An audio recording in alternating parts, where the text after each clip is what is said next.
আজকের ক্রাইমের সত্য ঘটনাটা যাকে নিয়ে তার নাম রুচি সিং চৌহান। ইউপি পুলিশের একজন কনস্টেবল। ২০২২ সালের একটা সত্যি ঘটনাটা ঘটেছিল উত্তরপ্রদেশের রাজধানী লখনৌ শহরে। রুচি সিং চৌহান উত্তরপ্রদেশের বিজনৌর ডিস্ট্রিক্টের নজিবাবাদ নামের একটা এরিয়া, সেখানকার মেয়ে। তার বাবা একজন চাষি, যোগেন্দ্র সিং চৌহান। তার দাদা আছে, বৌদি আছে, মা আছে, বাবা আছে। সে পড়াশোনায় খুব ভালো ছিল। পুলিশের পরীক্ষা দিয়ে সে ইউপি পুলিশ কনস্টেবলে যোগ দিয়েছিল। বাড়ির সব লোকজন খুব খুশি। বাবা চাষবাসের কাজ করতেন, দাদা সেই কাজে হেল্প করতো, সেই সঙ্গে তাদের একটা গুড় তৈরির ছোট কারখানা ছিল। মেয়ে কনস্টেবল হয়েছে, সরকারি চাকরি পেয়েছে। ওই এলাকাতে তাদের সুনাম সম্মান সবটাই বেড়েছিল। চাকরি করতে এসে একটা অনুষ্ঠানে রুচি সিং চৌহানের দেখা হয়েছিল নিজের মতোই আরো একজন কনস্টেবল, যার নাম নীরজ গুপ্তা। দুজনের মধ্যে প্রেম হয়েছিল, ঘনিষ্ঠতা হয়েছিল। দুজনেই নিজের নিজের বাড়িতে ব্যাপারটা জানিয়েছিল। বাড়ির লোকজনেদের অমত করার কোনো কারণ ছিল না। তারা খুব খুশি হয়েছিল যে তারা দুজন দুজনকে খুঁজে পেয়েছিল। পরস্পর পরস্পরের জন্য একদম যোগ্য, একদম ঠিকঠাক। জাতি ধর্ম সবটাই সমান ছিল, কোনো অসুবিধা হয়নি। বাড়ির লোকজনরা ধুমধাম করে নীরজের সাথে রুচির বিয়ে দিয়েছিল। তবে দুজনের পোস্টিং দুটো অন্য অন্য জায়গায় ছিল। মাঝে মধ্যে ছুটিতে তারা একসাথে নিজেদের বাড়িতে যেত, কখনো একসাথে সময় কাটাতো। এইভাবে কিন্তু সব চলছিল, বেশ ভালো চলছিল।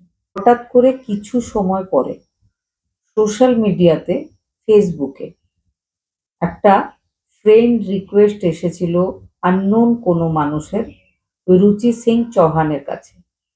রুচি প্রোফাইল চেক করেছিল, রুচির ভালো লেগেছিল, রুচি অ্যাকসেপ্ট করেছিল। দুজনের মধ্যে মেসেঞ্জারে কথা, তারপরে ফোন নাম্বার এক্সচেঞ্জ, ফোনে লম্বা লম্বা সময় পর্যন্ত কথা ইত্যাদি শুরু হয়।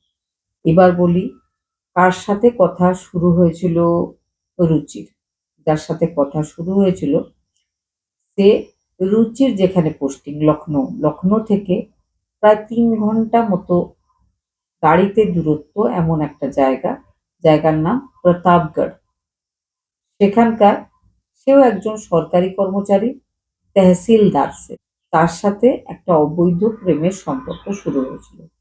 দুজন অনেক কথা বলতো। যেহেতু রুচির হাজবেন্ড রুচির কাছাকাছি থাকতো না, সেই জন্য বন্ধুত্ব রাখাতে কোনো অসুবিধা হয়নি প্রথমটা।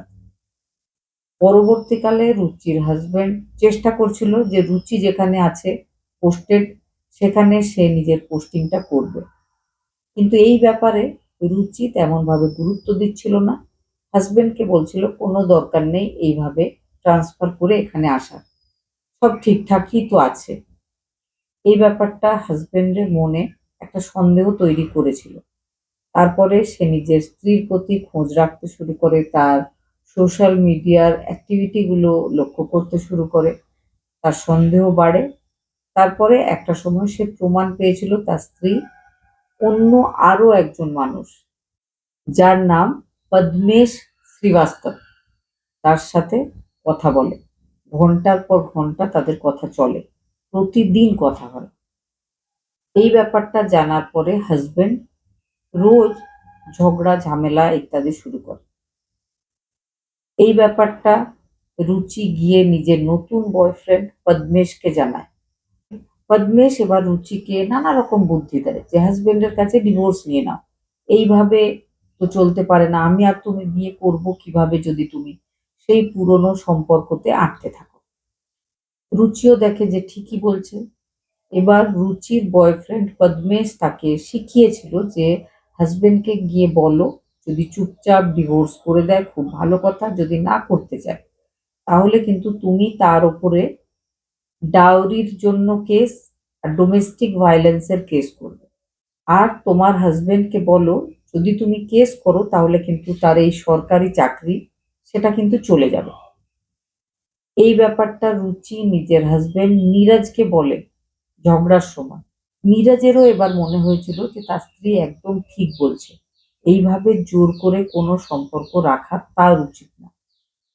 আর তার স্ত্রী কোনো ক্ষতিপূরণ চাইছে না, তো সে আর জোর করে সম্পর্কটা রাখবে না এমনটাই ভেবে নিয়ে ডিভোর্স দিয়ে দিয়েছিল স্ত্রীকে। তারপর থেকে তার স্ত্রীর সাথে কোনো যোগাযোগ নেই। স্ত্রী এখন একা লখনৌতে একটা ভাড়া ঘরে থাকে, আর কিছু দূরে রয়েছে তার অফিস, সেখানে সে ডিউটি করে। মাঝে মধ্যে সে দেখা করে নিজের বয়ফ্রেন্ড পদ্মেশ শ্রীবাস্তবের সাথে। এবার ঘটনার দিন 12ই ফেব্রুয়ারি 2022। প্রত্যেক দিন অফিস থেকে বাড়ি ফেরার সময় বা সারাদিনে দু চারবার নিজের বাড়িতে নাজিবাবাদে নিজের বৌদির সাথে, মায়ের সাথে, বাবার সাথে কথা বলত।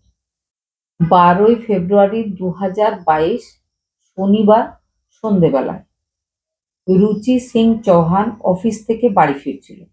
সেই সময় তার বৌদির কল এসেছিল নাজিবাবাদ থেকে।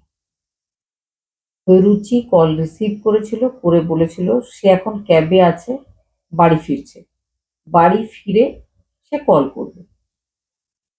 2 ঘন্টা কেটে যায়, সে কল করেনি।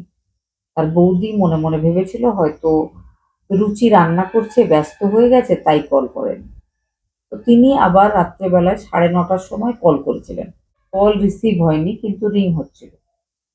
তিনি ভেবেছিলেন যে অফিস থেকে এসে তার ননদ ক্লান্ত, তাই হয়তো ঘুমিয়ে গেছে। সেই জন্য তিনি আর ডিস্টার্ব করেননি, তিনি চিন্তাও করেননি। নেক্সট ডে সানডে, তিনি ভেবেছিলেন সেদিন রুচির রেস্ট ডে থাকে, নিশ্চয় বেশিক্ষণ ঘুমাবে। তাই তিনি আর বিরক্ত না করে একদম সকালবেলায় 10:30টার সময় কল করেছিলেন। কল করলেও রুচি কল রিসিভ করেনি। এবার তার বৌদির চিন্তা হয়েছিল। সেই সঙ্গে ফোনটা ছিল সুইচ অফ। তিনি রুচির একজন কলিগ, একজন মেয়ে, একজন কনস্টেবল, তাকে তিনি চিনতেন, তার নম্বরটাও তার কাছে ছিল। রুচির বৌদি সেই কনস্টেবল মহিলাকে কল করেছিল। কল করার পরে বলেছিল যে কাল থেকে রুচি আমাকে ফোনও করেনি, এখন ফোনটা সুইচ অফ। তুমি কি জানো রুচি কোথায় আছে? তো সেই মেয়েটা বলেছিল আজকে আমাদের রেস্ট ডে নয়, কারণ এখন ইলেকশনের টাইম, আমাদের রবিবারেও ডিউটি আছে। আজকে রুচিরও ডিউটি ছিল, কিন্তু কেন জানি না রুচি অফিসে আসেনি। এই কথা শুনে রুচির বৌদির চিন্তাটা বেড়ে যায়। রুচির বৌদি তাকে রিকোয়েস্ট করে যে তুমি একটু যদি খবর নিতে পারো। রুচির বান্ধবী বৌদিকে বলে যে এক্ষুনি আমার ডিউটি চলছে, এখন তো আমি যেতে পারবো না, কিন্তু ডিউটি শেষ হলেই আমি রুচির সেই ভাড়া ঘরে যাচ্ছি, গিয়ে খোঁজ নিয়ে আপনাকে জানাচ্ছি। রুচির বান্ধবী নিজের কথা মতো বিকেল বেলায় সেখানে যায়। সেখানে গিয়ে দেখে রুচির বাড়িতে তালা বন্ধ। রুচির বাড়ির যে ওনার, যে বাড়িওয়ালা, তাকে কথা বলে, জিজ্ঞেস করে যে রুচির কোনো খবর। তো সেই ভদ্রলোক বলে যে না, রুচি মনে হয় বাড়ি গেছে, কারণ কালকে রাত্রেবেলায়ও রুচি আসেনি। এই কথাটা শুনে বান্ধবী কিন্তু চিন্তায় পড়ে, সেখান থেকেই দাঁড়িয়ে সে বৌদিকে কল করে জানিয়ে দেয়। বৌদি বাড়িতে জানিয়েছিল। এই সমস্ত ব্যাপার জানার পরে রুচির বাবা, রুচির দাদা এসে লখনৌতে পৌঁছেছিল। ইতিমধ্যেই রুচির বান্ধবী সোশ্যাল মিডিয়াতে রুচির একটা ফটো দিয়ে একটা পোস্ট করেছিল যে এই চেহারা কাউকে যদি কেউ দেখে থাকে তো অবশ্যই তার ফোন নম্বরে যেন কল করে জানায়। এই ব্যাপারটা ফোনে ফোনে তার ডিপার্টমেন্টের কাছে, মানে পুলিশ ডিপার্টমেন্টের কাছে খবরটা পৌঁছেছিল। উচ্চপদস্থ অফিসারেরা সেই বান্ধবীকে ডেকে বকাবকি করেছিল। পুলিশ ডিপার্টমেন্টের একজন কনস্টেবল হারিয়ে গেছে, তুমি আমাদেরকে জানাচ্ছ না, আমরা তাকে খুঁজবো এমনটা তোমার বিশ্বাস নেই, তুমি সোজা গিয়ে সোশ্যাল মিডিয়াতে জানাচ্ছ যে পুলিশ হারিয়ে গেছে। লোক ওই খবরটা পড়ে দেখে কি ভাববে আমাদের ডিপার্টমেন্টের ব্যাপারে। 12 ফেব্রুয়ারি রাত থেকে রুচি হারিয়ে গেছিল। 17 ফেব্রুয়ারি 2022 ওই এলাকা থেকে কিছুটা দূরেই পিজিআই নামের একটা এলাকা, সেখানে একটা নোংরা নালার মধ্যে একটা বডি পাওয়া গেছিল। পোস্টমর্টম রিপোর্ট আসে 19 তারিখে। পোস্টমর্টম রিপোর্টে জানা যায় যে গলায় চাপ দিয়ে শ্বাসরোধ করে তাকে মেরে ফেলা হয়েছে। তবে তার শরীরে ঘুমের ওষুধের কিছু মাত্রা পাওয়া গেছিল। রুচির বাবাকে, দাদাকে বডি দেখানো হয়েছিল। তারা শনাক্ত করেছিল যে হ্যাঁ, ওটাই রুচির বডি। রুচির বডির সাথে সাথে সেই নালাতে রুচির ফোনটাও পাওয়া গেছিল। ফোনটাকে ঠিকঠাক করে তার কল রেকর্ড, তার লোকেশন ইত্যাদি যখন চেক করা হয়, কল রেকর্ডে একটা ব্যাপার লক্ষ্য করেছিল পুলিশ টিম। কল রেকর্ডে ছিল ওই ঘটনা ঘটার আগে লাস্ট কল যেটা ছিল সেটা রুচির ওই বয়ফ্রেন্ড পদ্মেশ শ্রীবাস্তবের নাম্বার ছিল। গত ৩ মাসে রুচি সব থেকে বেশি বার আর সব থেকে বেশি সময় পর্যন্ত কথা বলেছিল ওই পদ্মেশ শ্রীবাস্তবের সাথে। পুলিশ টিম 18 ফেব্রুয়ারি রাত্রেবেলায় 12টার সময় প্রতাপগড়ের উদ্দেশ্যে বেরিয়েছিল পদ্মেশ শ্রীবাস্তবের সাথে কথা বলার জন্য। প্রথম পুলিশের যার উপর সন্দেহ হচ্ছে সেটা পদ্মেশ শ্রীবাস্তব। পদ্মেশ শ্রীবাস্তব প্রতাপগড়ের তহসিল ডিপার্টমেন্টের যে হোস্টেল রয়েছে সেখানে থাকতো। সেখানে গিয়ে পুলিশ পৌঁছেছিল ভোরবেলায় 4টের সময়। তখনই পদ্মেশের যে রুম ছিল সেখানে নক করা হয়। পদ্মেশ ঘুমিয়েছিল সেখানেই। পদ্মেশ দরজা খুলেছিল। পদ্মেশকে পুলিশ টিম অ্যারেস্ট করেছিল। পদ্মেশ এতটাই অবাক হয়েছিল যে সে কিচ্ছু জানে না, কিন্তু পুলিশ তাকে অ্যারেস্ট করে শুরু করেছিল তার জিজ্ঞাসাবাদ। প্রথমে পদ্মেশ কিছু না বললেও পরের দিকে যে ঘটনাটা বলেছিল সেটা হচ্ছে রুচির সাথে তার প্রেম হয়েছিল ফেসবুক থেকে। রুচি জানতো না যে সে একজন ম্যারিড লোক। প্রেম হয়েছিল, তারপর সে রুচিকে শিখিয়ে দিয়েছিল যে কিভাবে ডিভোর্সটা নিতে হবে। সে ডিভোর্স নিয়েছিল। তারপর থেকেই রুচি যখনই ছুটি পড়তো সে চলে যেত পদ্মেশের কাছে, পদ্মেশের সেই হোস্টেলের রুমে। সেখানে গিয়ে সে থাকতো। এই ব্যাপারটা পদ্মেশের ওই হোস্টেলে আরো যে লোকজনরা থাকে তারা দেখতে পাচ্ছিল। তাদের মধ্যে বেশ কয়েকজনকে সে মিথ্যা কথা বলেও ছিল যে রুচি তার স্ত্রী, কিন্তু তার মধ্যে অনেকেই আবার তার যে সত্যিকারের স্ত্রী প্রগতি শ্রীবাস্তব তাকে চিনত। তার মধ্যেই কোনো একজন প্রগতিকে এই খবরটা দিয়ে দিয়েছিল। প্রগতি তারপরে নিজের হাজবেন্ডের ওপর সন্দেহ তো শুরুই করে, আর মাঝে মধ্যে তাকে বকাঝকা শুরু করে। শুধু তাই নয়, হাজবেন্ডের ফোন থেকে কল করে সে বকেছিল রুচি সিং শ্রীবাস্তবকে। তখন রুচি বুঝতে পেরেছিল যার সাথে সে প্রেম করেছে, যার জন্য সে নিজের হাজবেন্ডের কাছে ডিভোর্স নিয়েছে, আসলে সে একজন ম্যারিড লোক, তার সন্তানও রয়েছে। রুচি কিন্তু পদ্মেশ শ্রীবাস্তবকে ছেড়ে দেয়নি। তারপর থেকেই সে পদ্মেশ শ্রীবাস্তবের উপর চাপ সৃষ্টি করা শুরু করেছিল, তোমার জন্য আমি ডিভোর্স নিয়েছি, তোমাকেও ডিভোর্স নিতে হবে। অন্যদিকে পদ্মেশের একটুও ইচ্ছা নেই নিজের স্ত্রীর কাছে ডিভোর্স নেওয়ার। স্ত্রী কিন্তু সবসময় নজর রাখছিল নিজের হাজবেন্ডের উপরে। শুধু তাই নয়, সে নিজের যে এলাকায়, যে নিজের বাড়িতে শ্বশুর শাশুড়ির সাথে থাকতো, সেখানটা ছেড়ে চলে এসেছিল নিজের হাজবেন্ড পদ্মেশের কাছে থাকতে। এবার রুচি চাইলেও পদ্মেশের কাছে এসে থাকতে পারছিল না। তারপর থেকেই গত 3 মাস ধরে তাদের জীবনে নানা রকম ঝামেলার সূত্রপাত হয়েছিল। সবসময় ঝগড়া, সবসময় ঝামেলা। পদ্মেশ ঘটনার দিন নিজের একজন বন্ধু, যার নাম নাম্বার, তার কাছে গাড়ি ছিল, তাকে গাড়ি নিয়ে আসতে বলেছিল। সে গাড়ি নিয়ে এসেছিল। দুজনে একসাথে লখনৌর উদ্দেশ্যে বেরোচ্ছিল। পদ্মেশের স্ত্রী পদ্মেশকে জিজ্ঞেস করেছিল যে এই বিকেল বেলায় তুমি কোথায় যাচ্ছ? পদ্মেশ স্ত্রীকে বলেছিল আমি একটা মিটিং এ যাচ্ছি। স্ত্রী রাগ করে বলেছিল যে বিকেল বেলায় কোথাকার মিটিং হয়? আমি জানি তুমি কোনো মিটিং এ যাচ্ছ না, তুমি ওই রুচির কাছে লখনৌ যাচ্ছ। তখন পদ্মেশ বলেছিল যে আমি লখনৌতেই যাচ্ছি, রুচির কাছেই যাচ্ছি, কিন্তু তোমার জন্য যাচ্ছি। তোমার একটা কাজ আছে, সেটা আমি করে আসতে যাচ্ছি। আজকে আমি রুচির চ্যাপ্টারটা ক্লোজ করতে যাচ্ছি। স্ত্রী নিজের হাজবেন্ডকে বলেছিল, রুচির কাজটা না করে কিন্তু তুমি ফিরে এসো না। সে চলে গেছিল।